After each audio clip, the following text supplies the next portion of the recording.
सुखदेव जी कहते हैं, मैत्रेय जी का यह भाषण सुनकर विद्वान व्यास नंदन विदुर जी ने उन्हें अपनी वाणी से प्रसन्न करते हुए कहा, ब्राह्मण भगवान तो शुद्ध बोध स्वरूप निर्विकार और निर्गुण हैं। उनके साथ लीला से भी गुण और क्रिया का संबंध कैसे हो सकता है।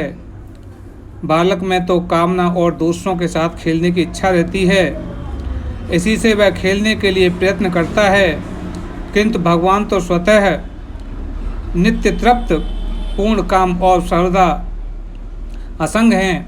वे क्रीड़ा के लिए भी क्यों संकल्प करेंगे। भगवान ने अपनी गुणमयी माया से जगत की रचना की है, उसी से वे इसका पालन करते हैं और फिर उसी से संहार करेंगे। जिनके ज्ञान का देश काल अथवा अवस्था से अपने आप या किसी दूसरे निमित्त से भी कभी लोप नहीं होता, उनका माया के साथ किस प्रकार संयोग हो सकता है।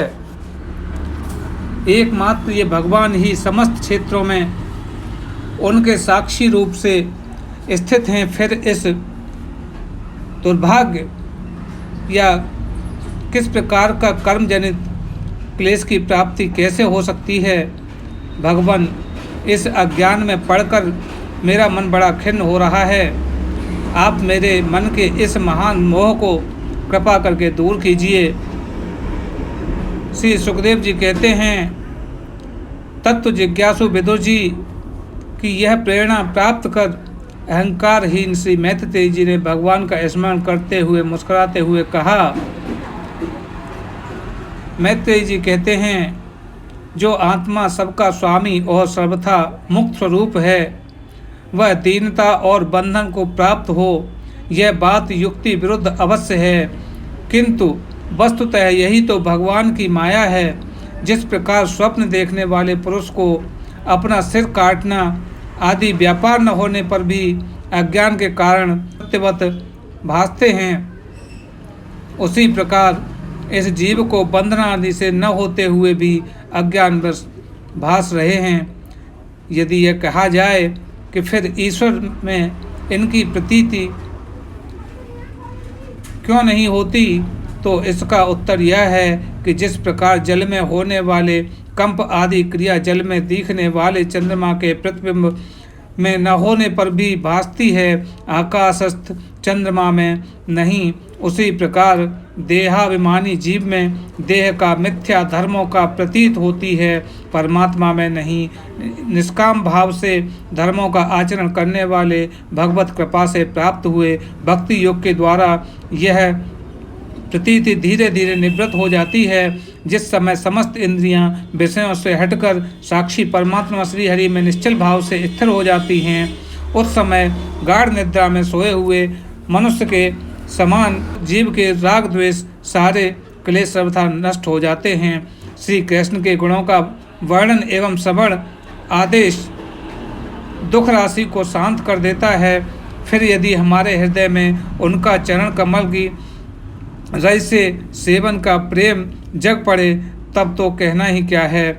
विदुर जी ने कहा, भगवान, आपके युक्ति युक्त वचनों की तलवार से मेरे संदेह छिन्न छिन्न हो गए हैं। अब मेरा चित्त भगवान की स्वतंत्रता और जीव की परतंत्रता दोनों ही विषयों में खूब प्रवेश कर रहा है। विद्वान, आपने यह बात बहुत ही ठीक कही कि जीव को क्लेशादि की प्रतीति हो रही है, उसका आधार केवल भगवान की माया ही है। वह क्लेश मिथ्या एवं निर्मूल ही है, क्योंकि इस क्लेश का मूल कारण ही माया के अतिरिक्त कुछ और नहीं है। इस संसार में ही दो प्रकार के लोग सुखी हैं, या तो अत्यंत मूढ़ अर्थात अज्ञानग्रस्त, या जो बुद्धि आदि से अतीत भगवान को प्राप्त कर चुके हैं। बीच की श्रेणी के सैया संपन्न लोग तो दुखी भोगते हैं। भगवान, आपकी कृपा से मुझे यह निश्चय हो गया कि अन्य पदार्थ वस्तुतः है नहीं, केवल प्रतीत होते हैं। अब मैं आपके चरण कमलों की सेवा के प्रभाव से उस प्रीति को हटा दूंगा। इन श्री चरणों की सेवा से नित्य सिद्ध भगवान श्री मधुसूदन के चरण कमलों में उत्कृष्ट प्रेम और आनंद की वृद्धि होती है, जो आवागमन की यंत्रणा का नाश कर देती है महात्मा लोग भगवत प्राप्ति के साक्षात मार्ग ही होते हैं। उनके यहाँ सर्वदा देव देव श्री हरि के गुणों का गान होता है। अल्प पुण्य पुरुषों को उनकी सेवा का अवसर मिलना अत्यंत कठिन है। भगवान, आपने कहा कि सृष्टि के प्रारंभ में भगवान ने क्रमशः महादादि तत्व और उनके विकारों को रचकर फिर अनेक अंशों से विराट को उत्पन्न किया। इसके पश्चात वे स्वयं प्रविष्ट हो गए। उन विराट स्वरूप के हजारों पैर, जांघें और बाहें हैं। उन्हीं को देह आदि पुरुष कहते हैं। उन्हीं में सब लोग विस्तृत रूप से स्थिर हैं। उन्हीं में इंद्रिय, विषय और इंद्रियाभिमानी देवताओं के सहित 10 प्रकार के प्राणों का, जो इंद्रिय बल, मनोबल और शारीरिक बल रूप से 3 प्रकार के हैं, आपने वर्णन किया है और उन्हीं ब्राह्मण आदि वर्ण में उत्पन्न हुए हैं। अब आप मुझे उनकी ब्रह्मादिक विभूतियों का वर्णन सुनाइए, जिनसे पुत्र, पौत्र, नाती और कुटुंबियों के सहित तरह तरह की प्रजा उत्पन्न हुई और उससे यह सारा ब्रह्मांड भर गया। यह विराट ब्रह्मादि प्रजापतियों का भी प्रभु है। उसने किन किन प्रजापतियों को उत्पन्न किया तथा सर्ग, अनुसर्ग और मनमंत्र के अधिपति मनुओं की किस प्रकार क्रम से रचना की। मैत्रेय जी उन मनुओं के वंश और वंशधर राजाओं के चरित्र का पृथ्वी के ऊपर और नीचे लोकों में तथा भूलोकों के विस्तार और स्थिति का वर्णन कीजिए तथा यह भी बताइए कि तिर्यक, मनुष्य, देवता, सरीसृप और पक्षी, जरायुज, स्वेदज, अंडज, उद्विज, ये 4 प्रकार के प्राणी किस प्रकार उत्पन्न हुए।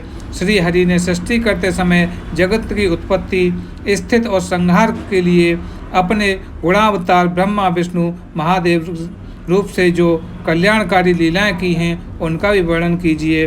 वेश, आचरण, स्वभाव के अनुसार वर्णाश्रम का विभाग, ऋषियों के जन्म कर्मादि, वेदों का विभाग, यज्ञों का विस्तार, योग का मार्ग, ज्ञान का मार्ग और उसका साधन संख्या मार्ग तथा भगवान के कहे हुए नारायण,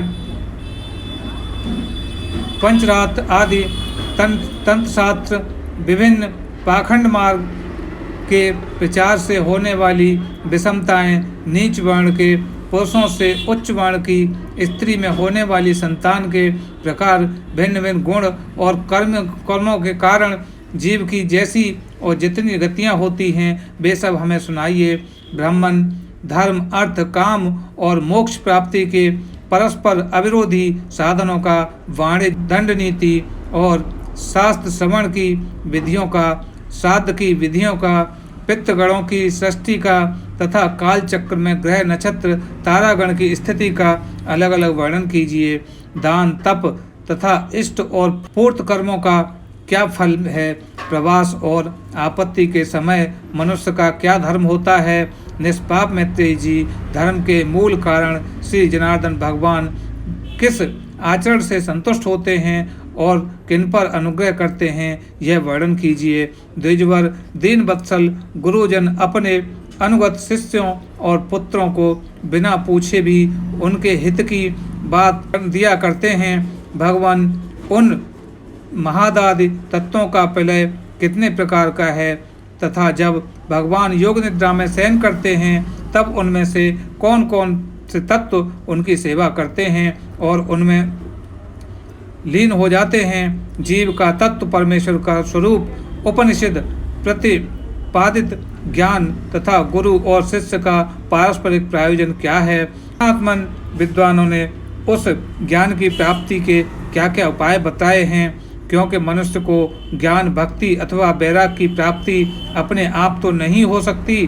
ब्राह्मण, माया के मोह के कारण मेरी विचार दृष्टि नष्ट हो गई है। मैं अज्ञ हूँ, आप मेरे परम सुहृदय हैं, अतः श्री हरि लीला का ज्ञान प्राप्त करने की इच्छा से मैंने जो प्रश्न किए हैं उनका उत्तर मुझे दीजिए। पुण्यमय मैत्रेय जी, भगवत तत्व के उपदेश द्वारा जीवों को जन्म मृत्यु से छुड़ाकर उसे अभय कर देने में जो पुण्य होता है, समस्त वेदों के अध्ययन, यज्ञ, तपस्या और दानी से होने वाले पुण्य और पुण्य से 16वें अंश के बराबर भी नहीं हो सकता। सुखदेव जी कहते हैं, राजन, जब कुरुश्रेष्ठ विदुर जी ने मुनिवर मैत्रेय जी से इस प्रकार पुनराविषयक प्रश्न किए, तब भगवत चर्चा के लिए प्रेरित किए जाने के कारण वे बड़े प्रसन्न हुए। मुस्कुराकर उनसे कहने लगे, इति श्रीमद्भगवत महापुराणे परमहंसस्या संहिता तृतीय स्कंधे सप्तमो अध्याय। विदुर जी प्रश्न अध्याय ततः